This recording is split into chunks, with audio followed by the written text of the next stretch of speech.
This is Tong's Tong and Tong. I know that for many foreigners, China feels like a mysterious country. And yes, it is. But today, let's zoom out. Let's talk about Chinese mythology. China is a huge country with a long history, leading to an incredibly complicated and massive mythology system. In this video, I will frame the system, but no deep, no academic. I will try my best to keep it simple and interesting. Myths don't really follow a strict timeline, so I'm going to explain from big to small that should be understandable. First, create a world, like creating the earth, and then create the civilization. Then the management deities manage the sky and the earth, which also means the heaven and hell. And finally, the human world, some deified heroes. It's kind of like building a company. First, you have the founders, then the company culture, then the management team, and finally some specialist, talented people. Okay, let's start with creating a world. The story of Chinese mythology begins with Pangu. In the very beginning, there was no sky and land. The universe was just chaos, like a giant cosmic egg. Inside the egg, the giant Pangu slept for thousands of years. One day, he woke up. He picked up his huge axe and split the chaos in two. The light clear part floated upward to become the sky. The heavy murky part sank down to become the land. But Pangu worried about the sky and land might collapse back together, so he stood between them, holding up the sky and pressing down the ground for 18,000 years. At last, exhausted, he died. With his death, his body transformed into the world itself. His breath became the wind and the clouds. His voice became the thunder. His left eye became the sun. His right eye became the moon. His blood turned into rivers. His limbs became the four pillars of the world. His body became the mountain. His muscles became the soil. His hair and beard became the stars and forests. What a grand deity! And then where did humans come from? This brings up to another great deity, Nuwa. She took yellow clay from the earth and shaped little figures by hand. Then she blew the breath of life into them, and they became humans. Because each one was handmade, no two were alike, that's why we look different. But the heavens and earth were still unstable. One day the sky broke, wildfires, floods, beasts everywhere. Nuwa melted down 5 color stones to patch the cracks in the sky. She drove away the flaws and restored balance to the land. Through these actions, she defined what it means to be a deity, not just to create, but also to maintain order and protect life. This touch of compassion added a human voice to divinity, and this warmth set the stage for the next 3 deities who create civilization.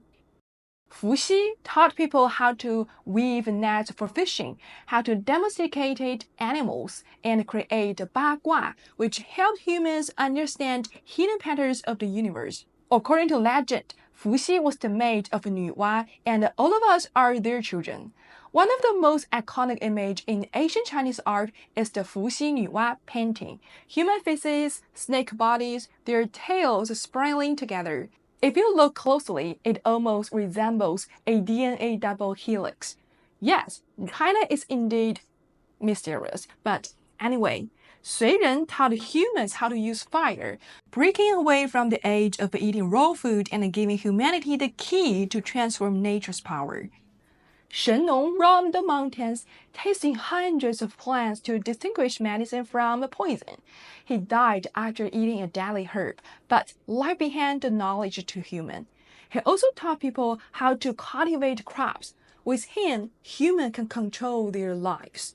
Together, these 3 deities represent the stage of human civilization, understanding the world, transforming nature, and building production. Okay. Once the founder finishes their job, you can expect the boss to manage everything. You need a management team, but the members of the teams are all deities. And this brings us to Daoism, the only fully developed, homegrown religion of China.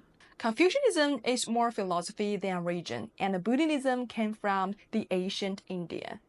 Daoism built a complete heavenly bureaucracy, a management system with clear hierarchy and division, covering everything that humans need. At the top, there are three highest deities. One defines the rules, one oversees the growth of all things and keeps the universe in balance, and one, embodied as Lao Tzu, spreads the Daoism, a translator of abstract truths into human language. Below them, there are heavenly emperors, the middle managers who connect heaven with human affairs.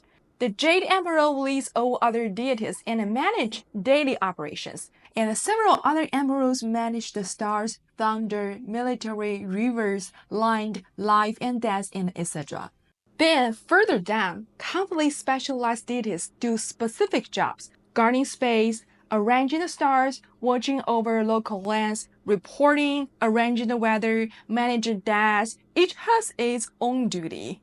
But needs to mention that when Buddhism entered China, Daoism absorbed Buddhism deities into this system, giving them official positions in the heavenly bureaucracy, like managing souls of the dead or representing the future.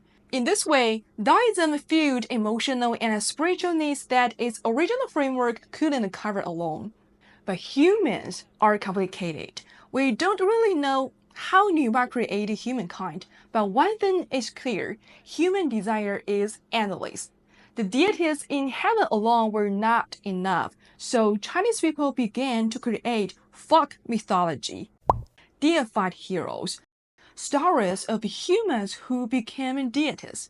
Maybe it's because these deified humans once walked among the folk like us. People feel closer, more relatable, and more believable. Folk mythology doesn't follow a fixed system. Instead, it grows from the everyday needs of ordinary people. It's a spiritual projection of real life. For instance, Guanyu, he was a real general from the Three Kingdom period, known for its loyalty and integrity.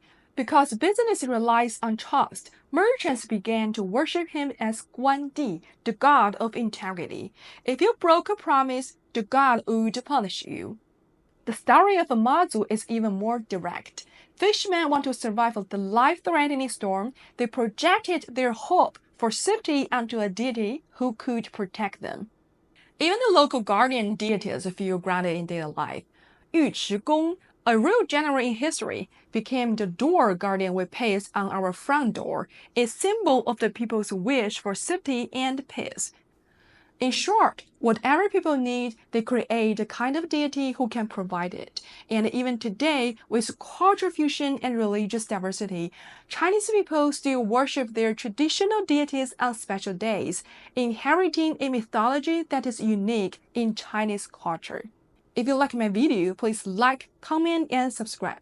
Thank you a lot.